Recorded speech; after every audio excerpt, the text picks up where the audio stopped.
us, and Joyce Manchester will be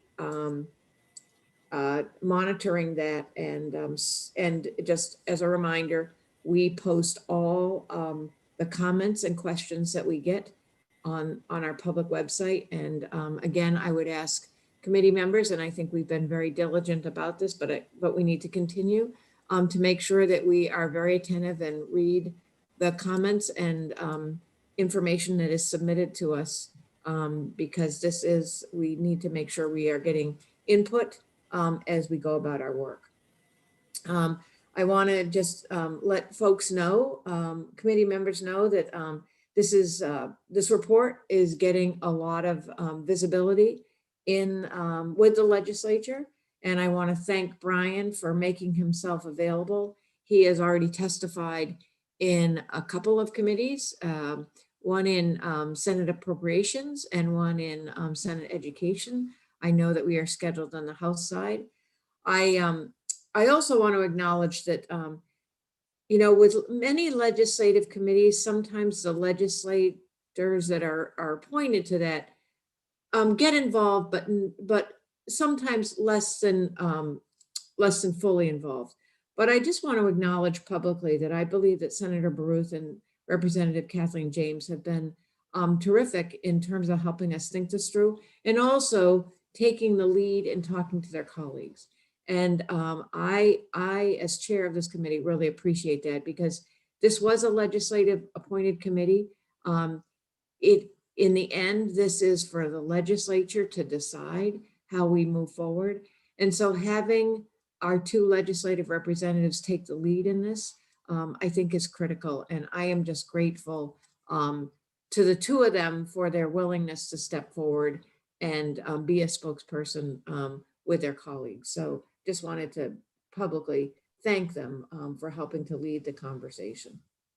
So with that, the things that we have on our agenda today is we're going to turn this over to NCHEMS in a minute to sort of talk about where we are with some of the discussion we had at the select committee meeting, and then where we are in the report development around three particular areas: the affordability standard, the state work study program, and the analysis and the cost of inaction. And Brian and Dennis are going to lead us through those conversations.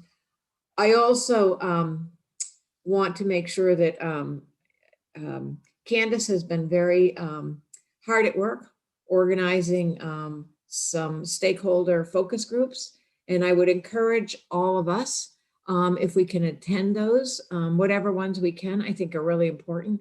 I again would ask us that it's important for us to hear from focus group members. So it's not that we shouldn't respond to questions and answers, but I would also say that it's precious time, and we want to make sure we are hearing from them as opposed to being the spokespeople for and consuming a lot of airtime during those meetings.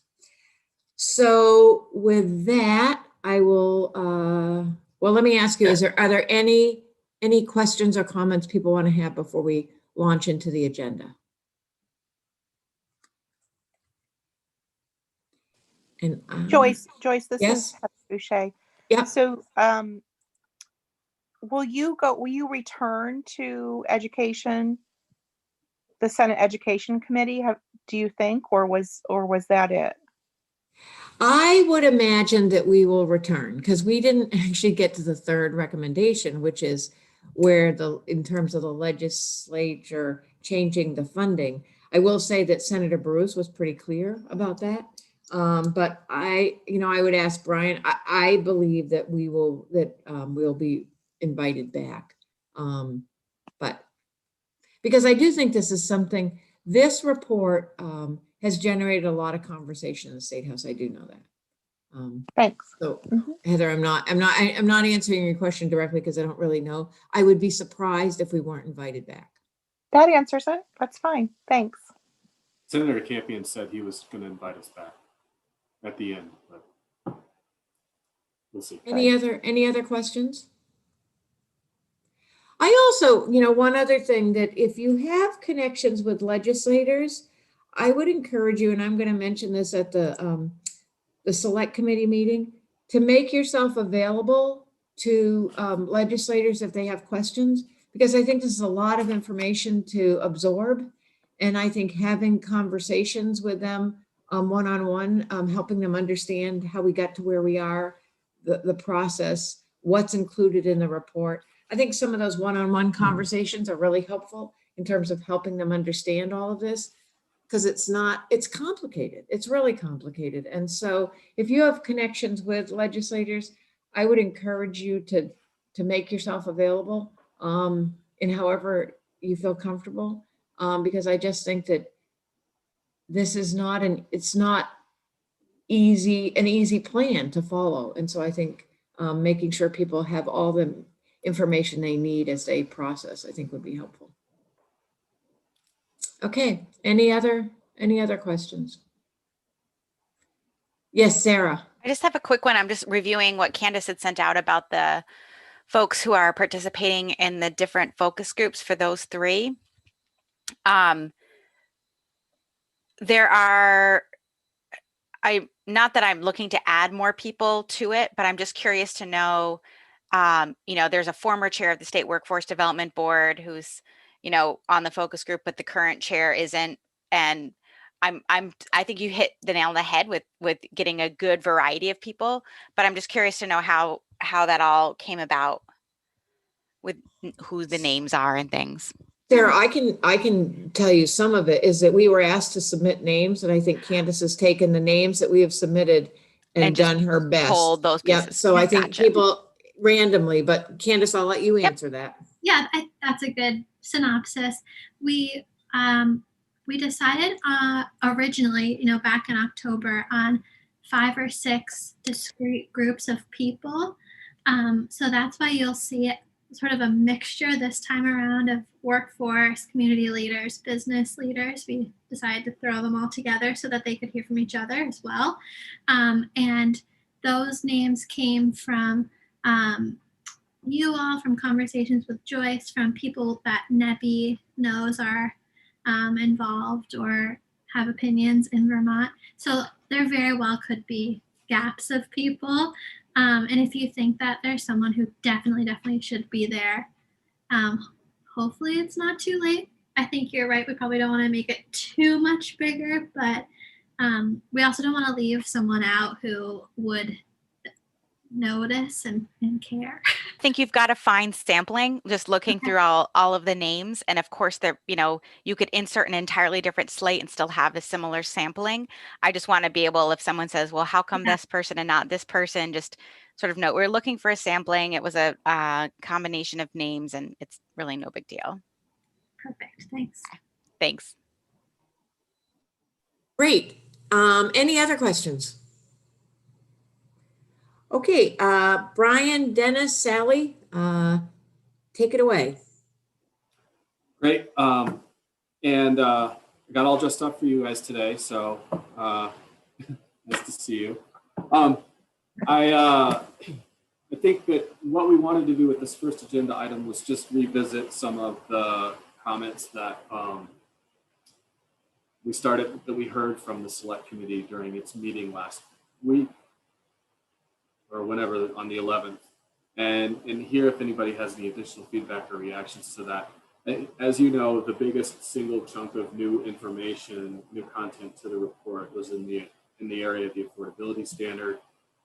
We are making some adjustments to that, but particular areas that we wanted to make sure that we heard from folks on are related to the overall section. If you have any thoughts or comments that you didn't get to express during the select committee meetings, or Breyer, since you were vacationing somewhere in particular and want to say some things that would be useful. We have heard that, and we're trying to think through how to address the particular item related to the collection and presentation of affordability data based on the affordability standard that would require additional data from the Vermont State Colleges and University of Vermont in there. And so that, and we've gotten some good feedback from folks on that over the course of the last week. We also, it was evident from the conversation with the select committee that our inclusion of this state work study program, which we still have plans to talk with Heather and Sarah about the way in which that's integrated into existing state investments. So that we know we've got that piece of work to do. But our inclusion of it in this affordability section, I think, led people to conflate the state work study program with the standard itself. So I haven't done anything about this yet, but I'm thinking through that what we may need to do is have a recommendation about a state work study program, but that it's not necessarily directly linked in the way that it invites these conflations to occur in this section. So I think that before you see the next version of this, we'll sort out another approach to that, because we definitely heard a lot of chatter about the extent to which the state work study program was somehow supposed to be able to deal with the affordability standard component related to work. So we've got some area to fix on that. So those are the first two items, and I just would open it up to hear if any other thoughts are worth, or that you have. Of course, if you've got some thoughts, they're worth us hearing, but I didn't know if they were worth from your perspective expressing. Brian? Yeah. I think it's also worth noting that nothing about what is being proposed as far as this affordability standard has, directs how VSAC allocates its money, nor does it establish a set of requirements on how institutions allocate their student financial aid money. This is really a standard for use by policymakers in understanding how affordable or not higher education is in the public institutions in Vermont. And that's the extent of the intent of it.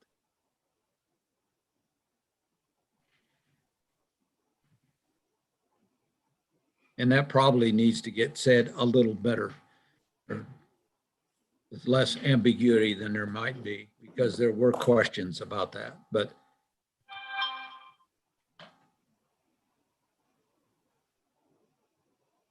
Okay.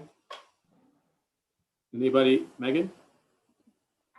I think decoupling those two items would be helpful in people sort of parsing out what's affordability and what's more focused on the overall student experience. And I apologize, but I can't remember. Do you have a section in the report that talks about, there's a trend in higher ed currently towards earn to learn programs, and I know we talked about it, and I think it's in there, of credit for work and even credit for prior experience. And I just can't remember offhand if it's addressed in the report.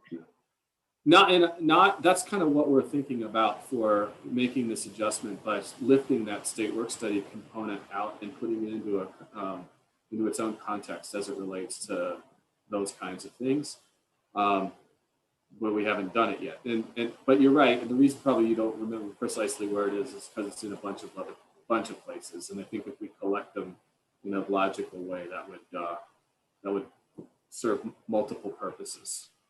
And it needs to, and we're having, as Brian said, a conversation with Heather and Sarah about how this really works with, apprenticeship programs and other kinds of earn and learn kind of experiences that are out, that are already underway. So how to make this a more coherent kind of set of stuff, and talk about it as a package rather than bits and pieces is where we're headed. I think if we could call it something other than work study, that language gets in the way for people because they associate it with Title IV financial aid. And it really is, it's more about internships or Work experience or whatever. But I think that, if we're going to, wherever we're going to name it, wherever we're going to put it, I think we can't call it work study because everybody that I've talked to about this thinks that we're talking about Title IV financial aid because, you know, so many schools have strong work study programs. And so they're thinking, oh, it's going to be a state work study financial aid program where that's not, I mean, I actually, for lack of a better word, I'd rather call it something like internships, although that's more narrowly focused, but it's something about learning and earning or whatever. But I just, I'm worried about giving it that title because I think it is bringing immediately baggage for people.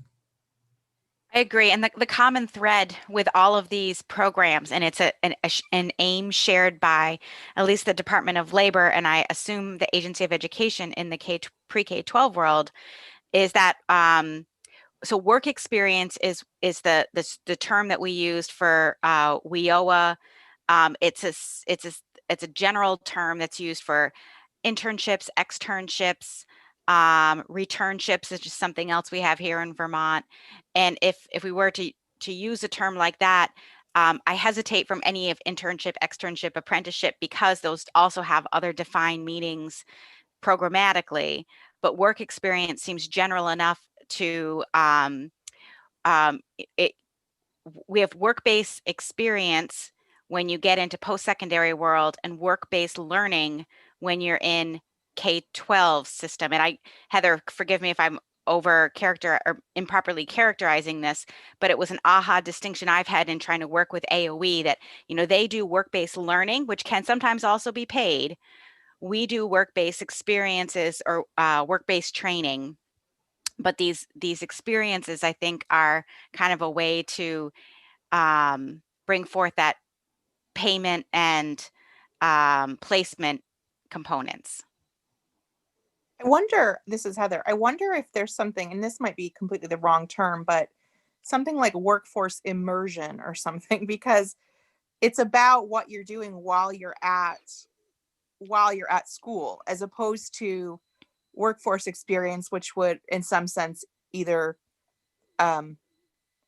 predate going on to post-secondary or could be what happens after post-secondary. Yeah. So in the chat, I put immersion. I'm not sure that's the right term, but it's trying to get at what I just verbalized. Yeah. And the other aim, if we, as we do separate them apart, there could be another paragraph or two. A few years ago, when I was in a little bit of a different role with Dustin Degree in the governor's office, we put forth a many point plan for supporting the increase in the labor force in the state of Vermont. And one of the initiatives that didn't get much traction in year 1 or year 2, but this is certainly supporting, is to try to help individuals who are graduating from Vermont's state colleges and universities to remain in the state by expanding internships and work-based experiences that lead to offers of employment, or at least could potentially lead to offers for employment. So in addition to expanding those opportunities for students to earn money while they're attending school and therefore arguably making it more affordable, we're also hitting another public policy initiative of the state, or at least an aim, which is to increase the likelihood that those who are graduating from our institutions will become employed with a Vermont-based employer and then stay here in Vermont, buy a house, raise a family, and support the upturn in our demographic.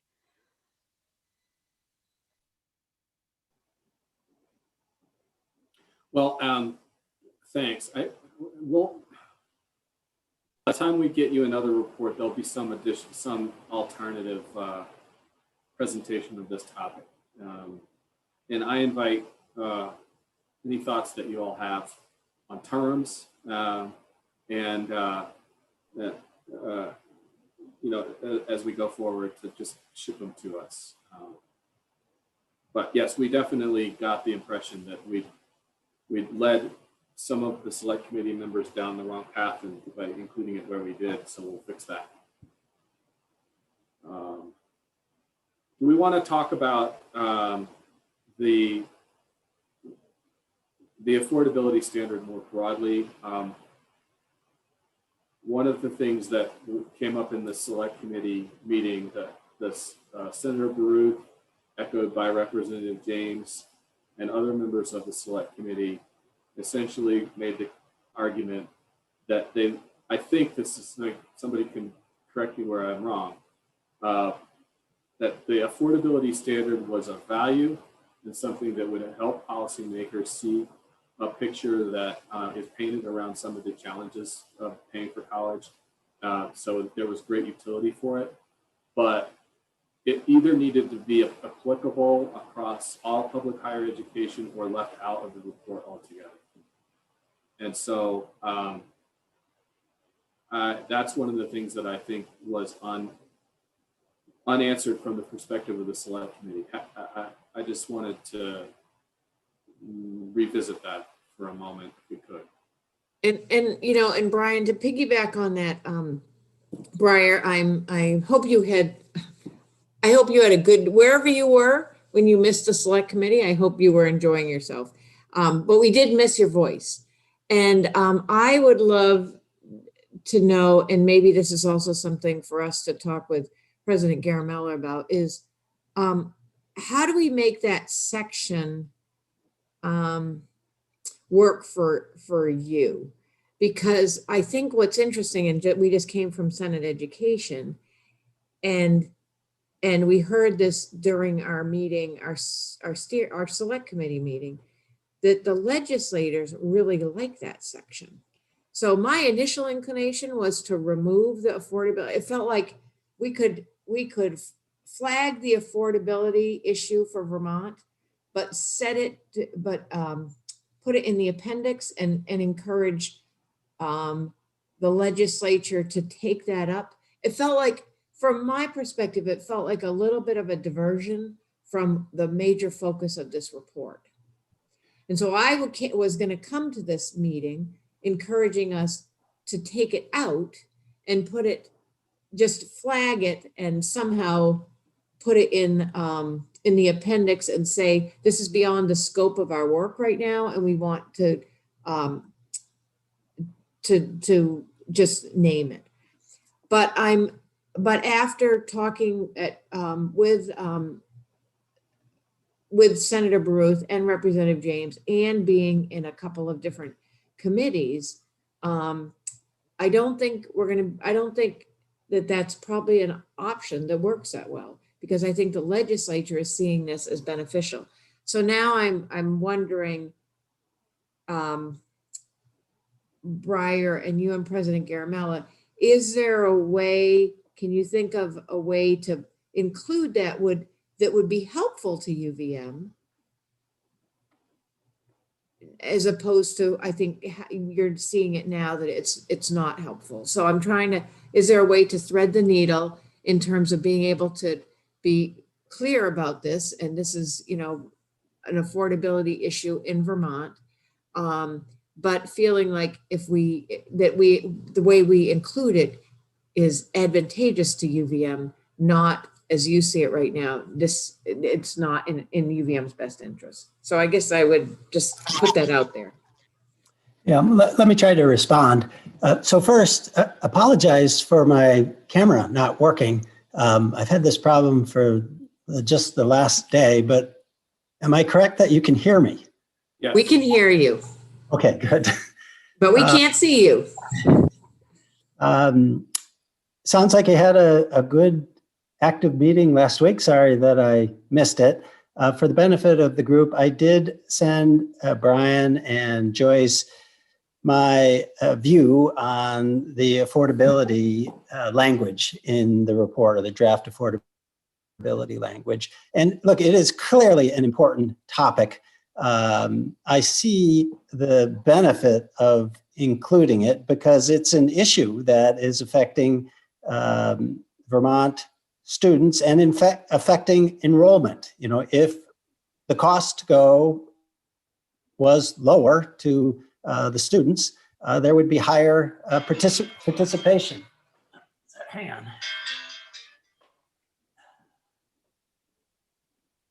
Sorry about that. My concern was, so we've had discussion on this topic throughout our meetings that we wanted to focus exclusively on where the problem was, which was Vermont State College system. And all of the language in the report up to this point is very specific. It's not about higher education in the state of Vermont. It's about the Vermont State College system. And so I was a little just surprised to see all of a sudden that UVM was getting included in the what appears to be the recommendations of this report. And not that affordability isn't an issue at UVM, although I think UVM has a lot of proactive systems in place to work to address affordability.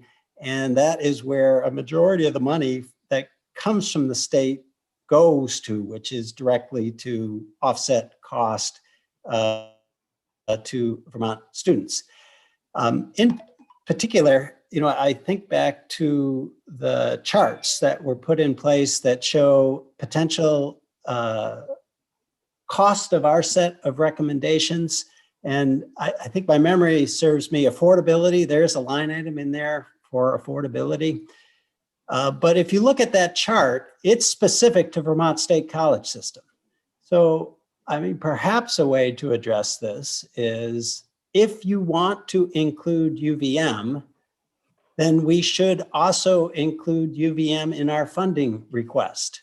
So we could either say, look, that money that we already put in there for the Vermont State College system, which in my mind was to go exclusively to the Vermont State College system, that additional money. No, we're really saying our recommendations go beyond that. And so either we need to put additional money or we need to plan on less money for the Vermont State College system because we want to allocate some to all of higher education. So I think that's sort of where I'm coming from, is it's an important issue. I can see where we want to include it. I just want to be consistent throughout the report. This is the first time that we've lassoed UVM into this. If indeed our intent is to do that, we ought to provide the funding that goes with our recommendation. Breyer, So this is Dennis Breyer. I'm harking back to your email that you sent Brian and Joyce before the last meeting. And one of the concerns I recall was that, that the data that it would take to drive this, you were concerned about it revealing UVM trade secrets in how they compete for students, if I can be that crass about how you didn't say that, but that's how I interpreted it. Brian and I understand that dilemma. We think that there are certainly ways to solve that problem without either a lot of work on the part of UVM or a lot of detailed information that gives away anything. So at least we heard that part of it, and I think we've probably have found a way around it. I'm certainly enthusiastic to work with President Garamella to come up with language that would be viewed as satisfactory or positive, and hopefully that would also be viewed positively by the select committee and the steering committee. So I'm happy to take that action. I haven't had a chance to circle up with President Garamella since the select meeting. Maybe you can share with me what his response was during the meeting.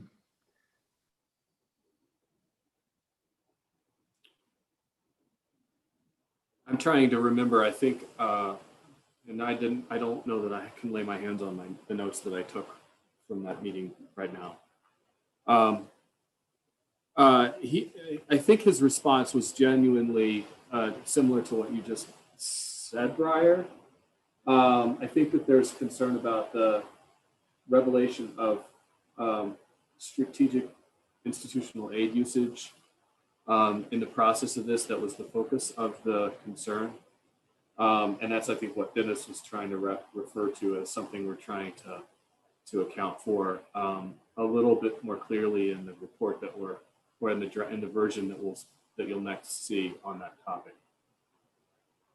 But I don't, if anybody else has a more clear recollection of what President Garamella said on that topic, then I don't know if it was on that specific topic, but I think that as a general rule, I think President Garamella, and I certainly don't want to put words in his mouth so people can, that I think he feels that this is a report about the Vermont State Colleges, and that let's keep the focus on the Vermont State Colleges, as opposed to the bringing UVM in occasionally and then not occasionally. And so I think his point is goes along the same lines as Breyer in terms of either in or out. But I think that President Garamella is seeing that the charge was very specifically focused on the Vermont State Colleges. And so that this report should maintain its focus on the Vermont State Colleges, and leave UVM to the side. It's beyond the scope of this work. That would be my general sense. Yeah, I just looked up my notes from the select committee. That's one of my big jobs, is to capture what I can from folks. And I think, Joyce, you've summarized it very well. He basically didn't want UVM in reporting requirements for affordability, excuse me, and pointed out that just as Breyer did, that the state money defrays the cost of Vermont residents going to UVM. And he also indicated, again, that issue of staying focused on the Vermont college system, as opposed to occasionally bringing UVM into it. So your summary was very good, without notes. I would. Go ahead. And why does Senator Baruth feel so strongly that UVM should be included in the affordability section? Did he have, he has that desire, but did he have rationale that went with that desire? My sense of it is that that affordability concerns are pervasive across higher education and in Vermont for UVM students, as well as for VSC students and students attending Middlebury for that matter. And that a standard that works for the Vermont State Colleges would be something that could be reported on the University of Vermont too. The reality is that we have built the standard, I believe, in a document, or we could, using the data that are publicly available and iPads. We just can't break apart the nature of the source of the grants. So we can't do it for students whose income exceeds $110,000 a year, which is not very high. When we recently had, we are having people suggesting free college should go beyond that. But at any rate, the data are publicly available to sort of show an affordability standard for UVM, Castleton, and the others for a select set of Vermont residents. And we are trying to argue that the affordability picture needs to be fleshed out a little bit more thoroughly to recognize the contribution specifically of state aid versus institutional aid to students in different income categories. And Senator Brute's point of view was that anything that was good for the goose would be good for the gander on the, at least within the public institutions. And if the standard helped policymakers recognize the extent to which their year-to-year decisions and resource allocation policies were creating better or worse affordability according to the standard, then the state would be better off in the long run. So let me just also clear up one thing, which is that in the reference to the affordability allocation that's in the table Briar, that you referenced. It is in there, but that is a set of additional funding that would go to VSAC, not VSC. So it would wind up in the hand, nothing said about it's $5 million a year in that table. Nothing is said about changing the way in which VSAC has authority to distribute that money to actual students. So my sense is that a good chunk of that $5 million would likely wind up in the hands of students attending UVM as well as Vermont State Colleges in that particular line item in that table. That may not be perfectly clear in the report.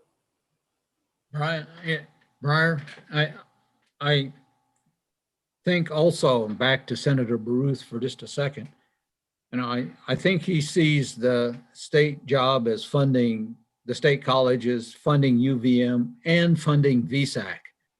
And the reality is that the affordability information is very relevant to how they consider funding for VSAC, not just for the component institutions. So I think that's where Senator Baruth is coming down.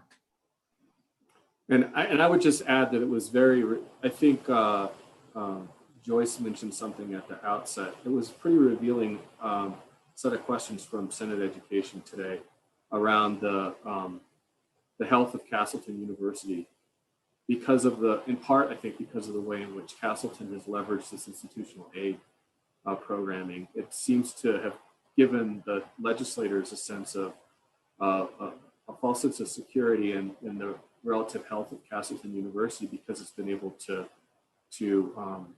continue to attract students, at least prior to the pandemic, and in part because they've doubled their discount rate.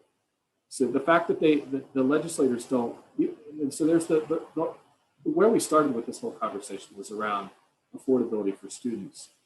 But when you're a state that relies so heavily on tuition revenue, it really obscures the set of incentives that state policymakers are creating from the policymakers themselves in this regard. And it would appear that the Senate Education folks are thinking that the investments that Castleton has made in its athletic programs, as well as in its in amenities for students, and in using its institutional aid budget to attract students at a rate that's not matched by the other ESC institutions, has left the legislators with the false impression that somehow Castleton is far better condition than they likely are. And I'm not saying that this affordability standard would sort that out for them. It wasn't the intent of it, but the degree to which there's confusion around how big a problem this is, I think, is not helped by the fact that there isn't a set of data that really helps clarify for policymakers how the decisions that institutions make in a competitive, increasingly competitive climate with demographic change likely to hamper out-of-state recruitment as well as in-state recruitment, leads to potential complacence on the part of policymakers who would then not make the kind of investments they need to make to ensure the continued health of these institutions. So that's kind of on the side, but it sort of made my recognition and my understanding of the nature of these challenges a little bit more acute. Well, I think, why don't we do this? If we can make an attempt to try to address the particular mention of UVM in here in a way that closes in on something that's more palatable, then we'll offer that up for consideration. And maybe we'll have to have this conversation again, but maybe we might get closer to having a shared understanding. Can I just make a reflection on this issue? Is that all right? Yeah. Okay. I'm not surprised at all, Joyce, that people are finding this information to be very useful. I actually think this might be what the House, the utility of having a more comprehensive analysis of the public post-secondary landscape, I think was the intent of broadening the scope of this charge that the House had in play, that the Senate opted not to agree with. And so I think what I worry about us spending too much time doing is dancing around, or trying to thread the needle too thin. We probably could produce a lot of really helpful information, even if UVM doesn't want to be part of it, or doesn't, articulate a willful participation at this point. But I do think that if need be, putting it in a footnote or in an appendix, the way you described, would be in alignment with what I think our charge and our scope is. But if Brian and Dennis, you are successful in finding some happy medium, and we are able to include UVM in some of this analysis as part of the report, we might also say to the legislature, further study may be needed on, to kind of put a point in this, saying you might consider the entirety of the public higher education system in a couple of policy points, but that wasn't our charge, especially looking back at legislative intent and trying to decide where the line ends. So I just want to offer a voice of support, Joyce, for your initial recommendation, and some regret that we can't, if we aren't able to push forward something with the agreement and blessing of UVM, that's unfortunate, but that's also kind of okay, and that's where the legislative charge ends. So We will return to the subject, but let us try to make some adjustments and have you review those in here. I think for the affordability is a clear and present issue for the Vermont State College's fiscal sustainability. Somehow we're going to have to reflect that. When we put the affordability standard in there, we weren't trying to single UVM out. It's just a standard that applies across the board, and that's the recognition that Senator Baruch had. So we can talk more about this, and I appreciate the open dialogue. But we've got to do something to try to better target the language, and we'll make an effort at that. But can I just add one thing to this? Because I think the question of UVM's inclusion in this report goes beyond this issue, and it also is driven home by this afternoon's conversation with Senate Education Committee, where on multiple occasions the senators wanted to see UVM specifically mentioned in here in terms of how collaboration would occur and the roles that UVM might play. I think that's very much in keeping with the charge around ensuring that there's access to programs and educational opportunities for students throughout the state, including at BSC. And I think when we get to that, it's the questions become more about, the questions become about whether UVM's in the document at all, but they're more about how to avoid creating unfunded mandates for UVM in the process of trying to ensure that there's incentives for collaboration in here. And so we'll get to that, but I just wanted to bring it up that came up, and I believe it came up in Senator Probst, and it also came up very strongly today, that UVM and its resources ought to be available in some form of fashion for shared services and activities involving BSC as well.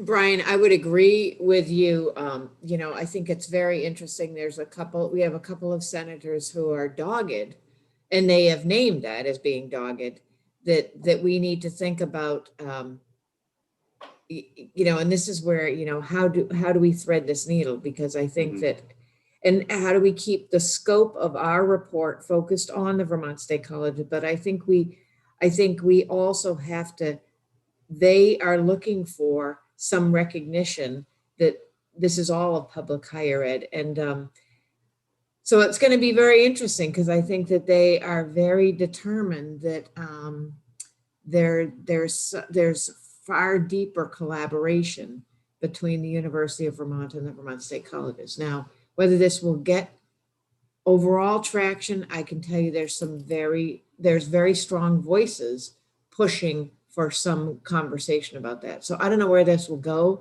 but I think it's a question. Wendy Koenig was on the call, she was listening to the testimony. So I'm sure she heard this. And so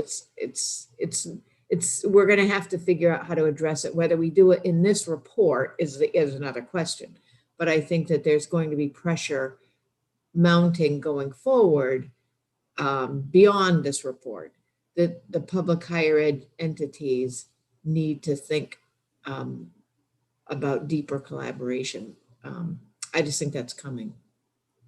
And would you say that, Brian? I heard that pretty loudly and clearly. Is that, I don't know if you saw it in my statement, but don't we still have in our report, didn't we have, at least in the shared administrative services, did we name UVM? I know earlier drafts we had. Yes, so it is still in there. In some respect, there is mention of UVM and providing. Yes. Yeah. Okay. At least anyway, yeah. But I don't know that that's going to go far enough for the legislators, but we'll see. Maybe it does. Maybe it's a footnote. Maybe anyway. I just wanted to make sure that we had a chance to have a moment of reflection on the fact that to this point, wherever we've included UVM, we didn't, for the most part in the affordability standard, I didn't see it as being problematic. On reflection, this one instance where we're asking UVM to provide data, that does stand out as a place that in hindsight, it would have triggered some issues. Otherwise, I actually genuinely think the affordability standard conversation would benefit UVM as well as the Vermont State Colleges to have a standard definition. But wherever else we've included UVM in the past, I've mostly been trying to respond to the perspective of different select committee members as to whether or not UVM is included or not. And there are people on both sides of that within the select committee. But what I learned today is that there's at least some legislators that are keenly interested in UVM's inclusion as well. And so we, like Joyce said, we have a line to straddle. So. I do think the point from the legislature about exploring synergies across a bigger higher education platform is valuable. So, to the extent there are synergies that would benefit all parties or benefit in totality, I think it's appropriate to mention that in the report. I will share, we all sense the difficulty of driving innovative change, even within just the Vermont State College system, which comes up to a central leader in the chancellor. Now we are working to drive change across two leadership structures, which will further increase the obstacles to success. Not that we shouldn't try.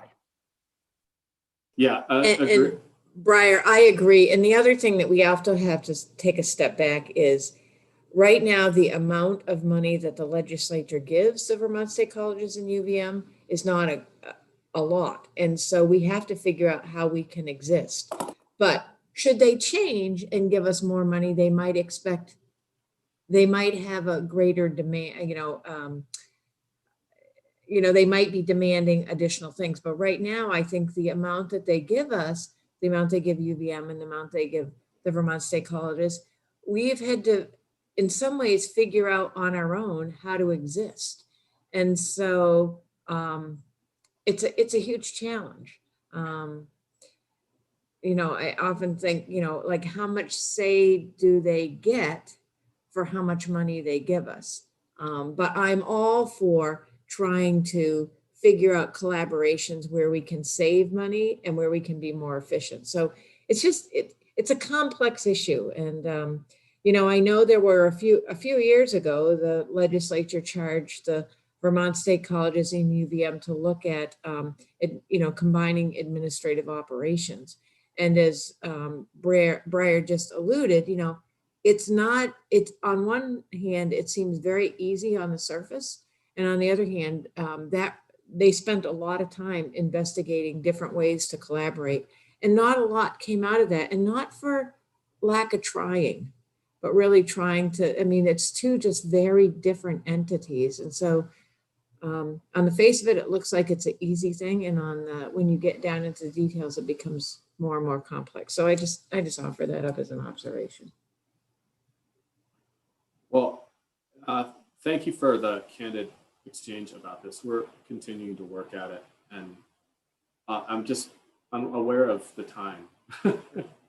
And we didn't get to the cost of inaction piece yet. So we're still on 1C of our agenda.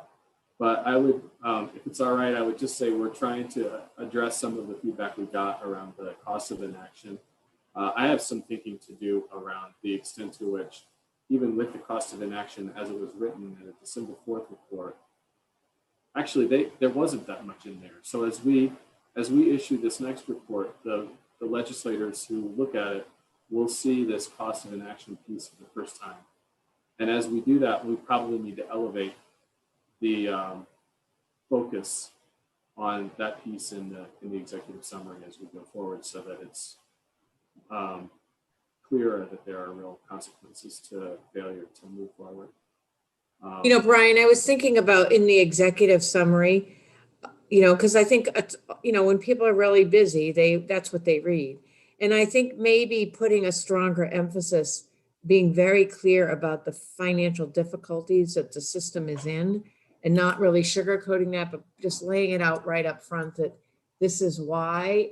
Because I think that, you know, what's hard about the situation that, you know, the proposal that Jeb put forward last year, you know, felt like, you know, for some, it felt like it came out of nowhere. And what about this? But I think that what is getting lost in all of this is the underlying message of the financial challenges that the system is facing, and they're real. And yes, we had some CARES funding, and, you know, we were able to get bridge funding, and it did buy us time. But the basic financial structure of the Vermont State Colleges has not changed, and it is not getting better. And I worry that people have lost sight of that, and I'm concerned about that. Yep.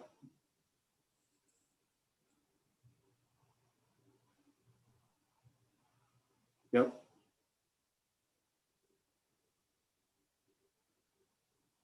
We will have some attempt to raise the profile of that and the urgency of that in the next version. There was some give and take in that conversation with the select committee about the degree to which we needed to try to estimate the economic impact of, say, the Linden campus.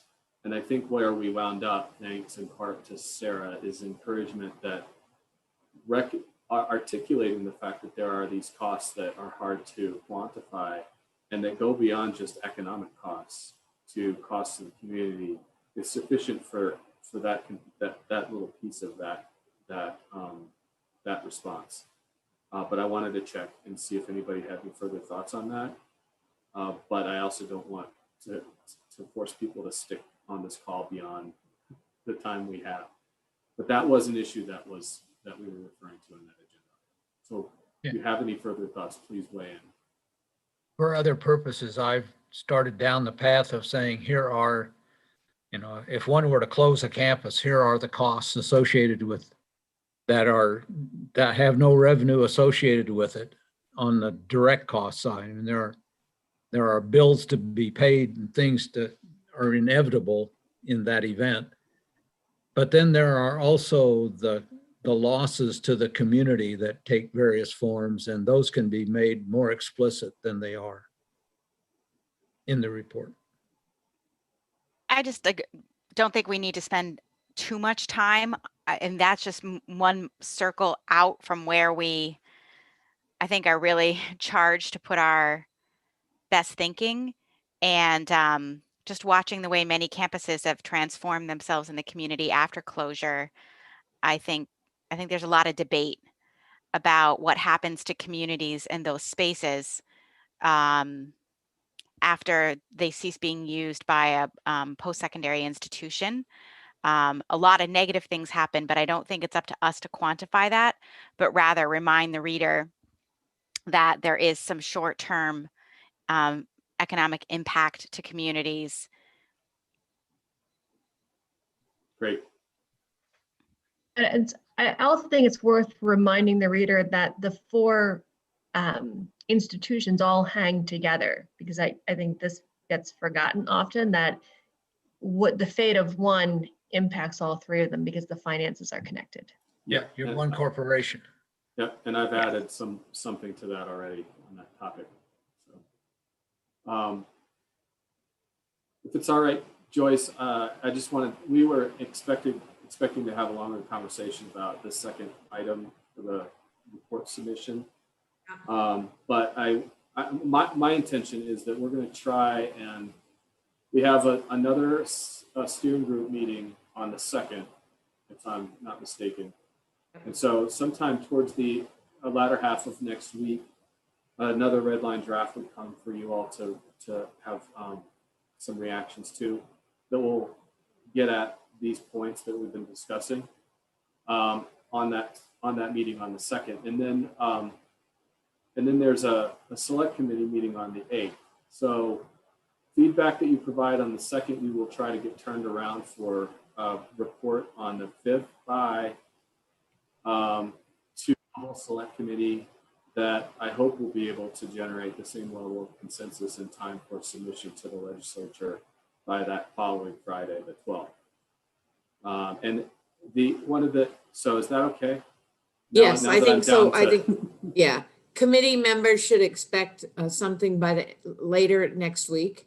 And then we will go over sort of that report and the expectations for what we hope is the February 12th report at our February 2nd meeting. Yep, okay. And then included in that will be some adjustments to the executive summary. And I don't need an answer just now because I'll worry about that a little bit later. But we want to, what we've got is a fairly lengthy executive summary at the moment, and we're going to have to add to it. And so I'm thinking about how we can make sure that people see what's necessary without the executive summary being one of those things that takes a huge amount of space up itself. But I can't think of at the moment any places really to cut out of the existing documents executive summary. So just a flag for your consideration. Then Joyce, you can tell me when to stop whenever you're ready for me to. Well, I think we'll go a couple more minutes because we've lost 2 or 3 members already.